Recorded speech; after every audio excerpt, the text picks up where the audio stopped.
अपात्र लाडक्या बहिणींचा शोध सुरू, राज्य सरकारचा प्राप्तिकर विभागाशी करार, लाडकींच्या माहितीबाबत गोपनीयतेसाठी निर्णय।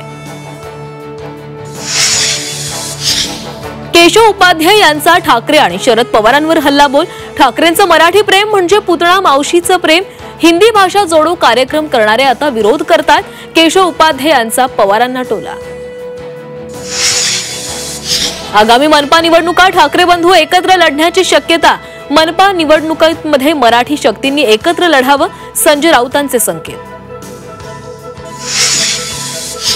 नाशिकमध्ये शिवसेना उद्धव बाळासाहेब ठाकरे पक्षाला धक्का, विलास शिंदेंचा ठाकरेंना जय महाराष्ट्र, उद्या समर्थकांसह शिवसेना शिंदे पक्षात प्रवेश करणार। कोल्हापूर शिवसेना उद्धव बाळासाहेब ठाकरे पक्षामध्ये नाराजी नाट्य, जिल्हा प्रमुख शहराध्यक्ष निवडीवरून वाद, नव्याने झालेल्या नियुक्तीमुळे पक्षात नाराजी। फडणवीसांचं प्रमोशन झाल्यास अजितदादांना मुख्यमंत्री करावं, आमदार प्रताप पाटील चिखलीकरांचं वक्तव्य, दादांसाठी चिखलीकरांचं विठ्ठलाकडे साकडं।